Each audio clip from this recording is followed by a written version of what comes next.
Hi everyone, I'm Sky, and I just had my childhood ruined.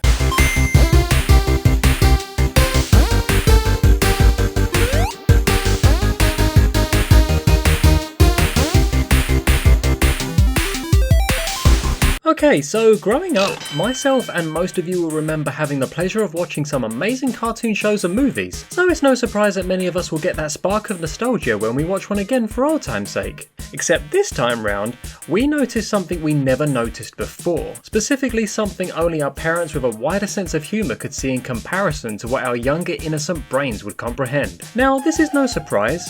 This has happened for years. There are many videos all over YouTube covering adult humour in, say, Disney movies, so this isn't exactly out of the ordinary. But what is out of the ordinary is a furry on the internet telling you about some funny adult jokes in furry shows and movies. That's the title of the video.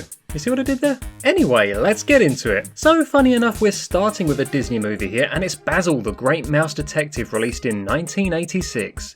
The movie grossed over $38 million, and for many people, myself included, will remember this movie quite nostalgically. Basil is an anthropomorphic mouse whose character humorously mimics that of Sherlock Holmes. Basil and his partner Dr. Dawson put on a disguise and arrive at a pub named the Rat Trap. They visit in search of clues that might help them find out where Radigan's lair is. Whilst they're here, we are introduced to the more adult-themed aspects within this rundown bar. The Rat Trap pub is filled with smoking and mean drunk rodents not to be messed with. If it's not enough that the bartender is spiking drinks, we get introduced to a new character known as Miss Kitty Mouse, who arrives on stage singing a somewhat flirtatious song to grasp the attention of all the inebriated mice in the room. Halfway through the song, she then takes off her dress, singing in what can only be described as the skimpiest female rodent outfit known throughout Disney history. Oh, Disney. Naughty Disney. How you hilariously hid innuendos from us that only later in life would we notice. Things like the hooker from Toy Story, the questionable lyrics in certain songs. But honestly, most of the time I'm either terrified or curious to see what happens if I even pause a Disney movie. What kind of things would I see that would scar my eyes into the quite safe place behind them? I mean, look at Bambi. If you pause that movie when Thumper is trying to help Bambi, it's not great. Also in this movie, look what happens to the skunk when he's kissed.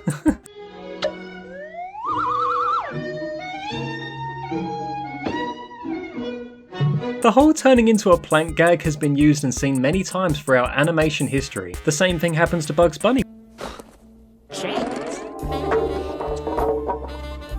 Hey, nice playing with you. How's that for an interesting start? Well, there's some more to come, so buckle up. Next up, we have The Amazing World of Gumball, a sitcom that first aired on Cartoon Network back in 2011. Since then, it has brought to the screen 6 gloriously successful seasons comprising of 240 plus episodes. The show is focused around a cat named Gumball Watterson, and throughout the show there have been many occasions that adults can watch and understand the hidden jokes that are there just for us. Here's a few examples.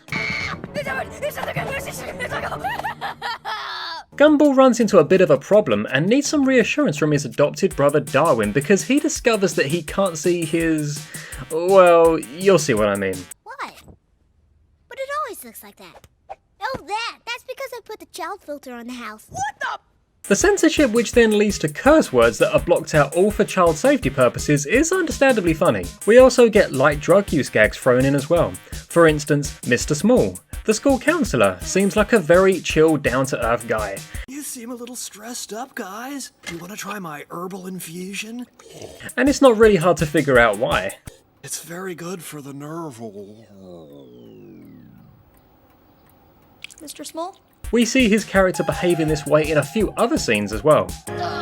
Let's just say I'm used to feeling spaced out. There's also a time where Gumball is on the run and ends up in Banana Joe's parents' house. He sees the mother foreshadowing an event that happens pretty much immediately, which is Gumball barging into the bathroom to see the father taking a bath. But the thing that stands out the most is when he barges into Banana Joe's room and sees him watching an orange being split, with the tissues on the desk.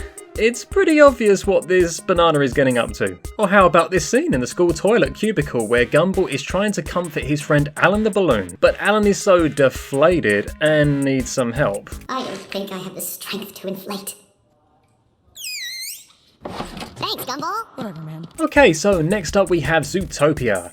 Another Disney film, you ask? Yes, but I'm going to enjoy reviewing the adult humour in this one because it's one of my favourite Disney movies, and I'm a furry, so it's also a pretty biased opinion. Zootopia, released in 2016 and grossed over $1 billion worldwide, took to the screens everywhere, and I loved it. The animation is beautiful, and it hits all the right spots in the fandom for me personally. Where's the second movie, damn it? But all sequel demands aside, there are some great adult-themed jokes and even some light drug use gags thrown in here as well. Our main character, Judy Hopps, aspires to be an officer of the law to protect and serve. She eventually runs into and meets the secondary main character of the movie, Nick Wilde, who converted many to the fandom, I'm 100% sure. She eventually seeks Nick Wilde out when she believes he has information about a missing otter. After he tells her to run along, she peer pressures him by explaining to him that he's under arrest for committing felony tax evasion, and starts calculating how much he's made without paying tax. This is where we get a free adult joke thrown in as well. 1,460,000, I think. I mean, I am just a dumb bunny, but we are good at multiplying. The whole breeding like rabbits joke is used more than once, as when Judy Hopps is leaving her hometown bunny Barrow, we see the population number forever rising. The light drug humour I previously mentioned comes from a Breaking Bad reference when we meet Doug the Ram making a serum made from flowers called night howlers to drive the animals pretty darn crazy. Despite this serum not containing meth, we know this is a Breaking Bad reference not only because of the uniform he's wearing, but because he also mentions Walter and Jesse when leaving the room. We've got your latte. Alright, Walter and Jesse are back, so I'm leaving now. This would be too much of a coincidence otherwise. To top it all off, we have the Spring Oasis Naturalist Club, where animals choose to walk freely around together with no clothes on. The club is run by a yak named Yax, and is voiced by Tommy Chong, who some might remember from the hilarious Cheech and Chong movies. He shows Judy and Nick around, and Judy can't believe the unexpected sightseeing she's ended up experiencing today. This is an inside joke for the adults, as we know clubs like this exist in reality, and the whole scene is just crude and funny in various different ways. Okay, so moving on, we have Rockos Modern Life. I feel like this is a more obvious one because the adult humour leaks out far too clearly for us not to be able to see it. But what the heck, let's go through some anyway. Remember the time Rocko was eating berries?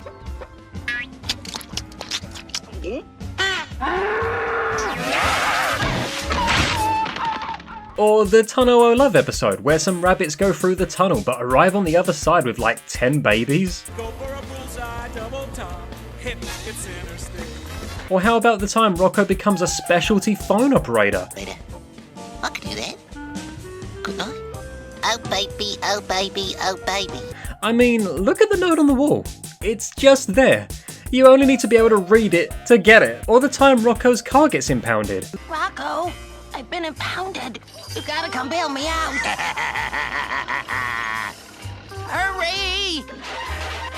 Then pounded from the sounds of things. Now the cars are getting up to stuff? What the hell is going on? What is this? Okay, moving on. Next up is Cat in the Hat, and honestly, I don't know about you, but this film has not aged very well.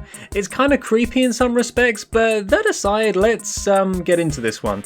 There couldn't possibly be adult jokes in this movie too, could there? When a mommy cat and a daddy cat love each other very much, they decide... Well, yeah. Actually, yeah, there is. The cat played by Mike Myers delivers on more than one occasion overly suggestive puns and adult humour. Some of it's funny, and some of it just makes us feel a little bit uncomfortable. Dirty hoe. I'm sorry, baby. I love you. And let's not forget the picture of the mother that's folded up, hiding a full body shot. That's my mom. Awkward. I mean the poor kid's mum too? Come on. That is awkward. Let's move on to something a whole lot cuter than this fuel-induced nightmare. Like, penguins. Penguins are cute, especially in Happy Feet, or even Madagascar. Adorable overall, right? Right? Wrong. Look at this scene from Happy Feet where Mumble and Gloria end up slipping and sliding over each other. And yes, it is as bad as it sounds.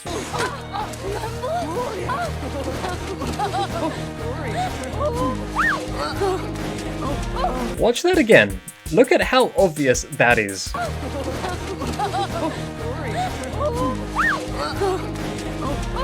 Now listen to it with your eyes closed.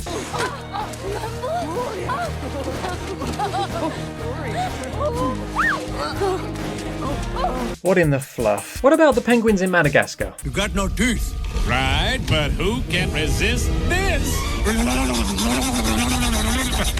A glory hole, DreamWorks? Really?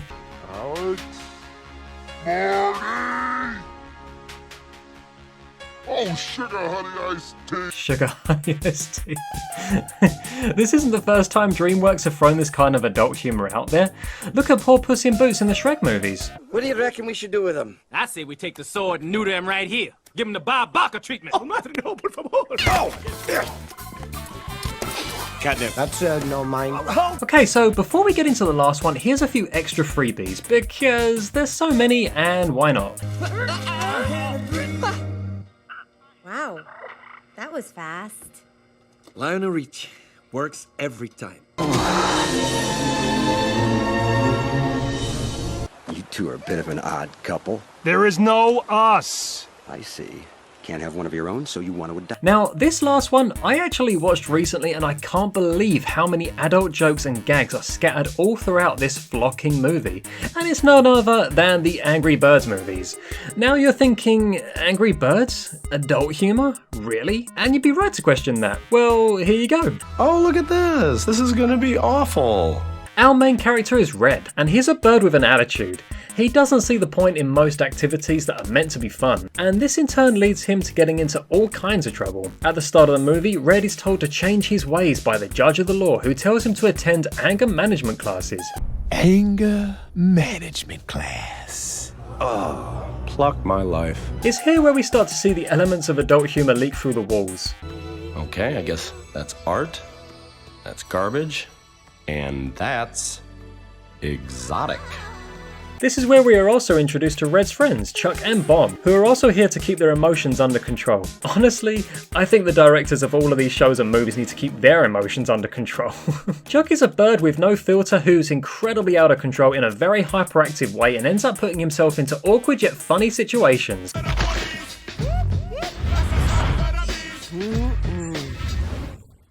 Maybe it wasn't ice cream. And Bomb is a character that blows up, hence the name. The excitement Chuck gives in response to such a catastrophic trait is a little bit too overexcitable, as when Bomb says he can't blow up due to throwing his back out and also explaining that he went boom boom before class, Chuck grabs the pillow he's laying on and makes a far too suggestive noise as well. I'm gonna have to take a rain check. Oh, do it! Not the time or place, little amigo. These guys are all nuts, huh, big man? I don't know why the use of words and sounds in this one particular scene make me question it so much. Eagle, heron, peacock, warrior, mountain, tree, rabbit, fish, locust, king pigeon, and of course, downward duck.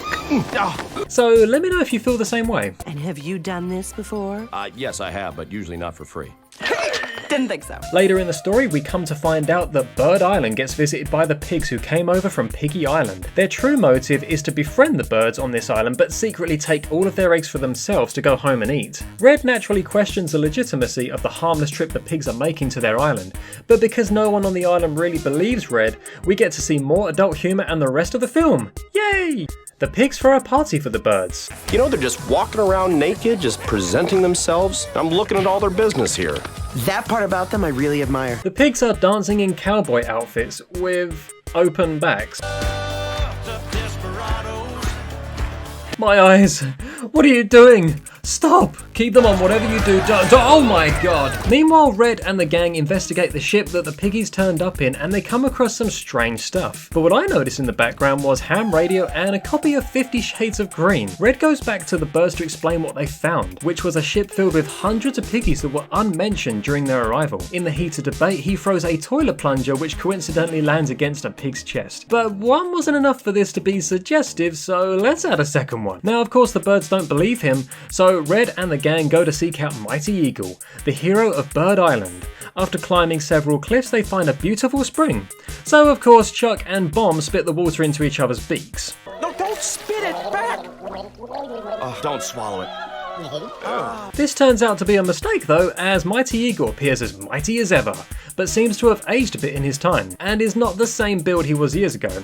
Instead of a dramatic entrance, the birds realise what they've been drinking.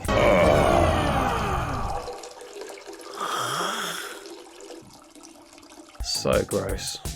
After leaving Mighty Eagle's presence with pretty much no information whatsoever and with a new taste in their mouth, Red and his new friends decide to head back only to find out Carnage has fully unveiled and the pigs have escaped with the eggs. Red decides it's up to them to go and save the kids, but Chuck has a different kind of idea. We start replacing those kids.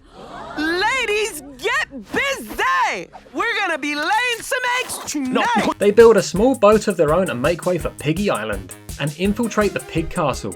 Inside one of the rooms though, Red comes across an iconic reference to the twin girls seen in the movie The Shining. Red rum. Never mind. So I want your opinion on this one, because I'm just not sure anymore. Chuck gets stuck in a pipe and Bomb decides to blow lots of air into the pipe to push Chuck through. The pressure build-up causes Chuck's eyes to inflate and his beak to do the same. If paused, it doesn't look right, but what makes it worse is when Chuck comes out of the other side of the pipe and his beak is all deflated. What do you think? Coincidence? Now that's Angry Birds 1. What about Angry Birds 2? Here's a couple of scenes from the sequel. How did you get these? From a drone. Oh.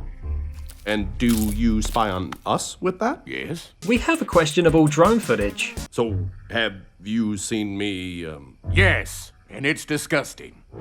There's a scene where Chuck literally goes up Bomb's butt. I have got just the guy. It's a girl. My sister, Silver. She goes to Avian Academy, top of her class. We get a horrific glimpse into Leonard's phone and see his selfies. Next! Oh, butt shot. Whoa. Next! No, next! I don't even know what I'm looking at. I hope none of you are blind after this video. Courtney! I mean, you took them.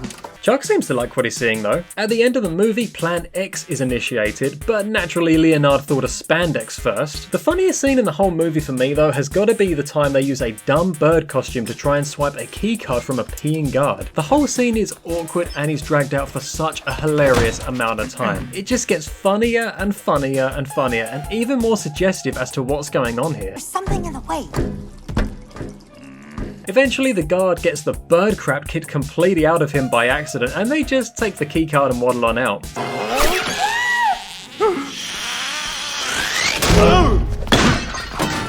So I don't think I can go over any more of these because I've just about hit the peak of what I can take. I'm gonna go wash my eyes and everywhere else too. What did you think of the video? Let me know and also tell me if there are any other furry themed shows or movies out there with adult humor thrown in. If you watched this far, you're amazing and have an impressive attention span and I thank you for sticking around and not letting me suffer alone. Thank you all for watching, for your love and support, and a huge thank you to my Patreons. Without your amazing support, videos like this wouldn't be possible. Thanks for watching and I'll see you all in my next video. See ya!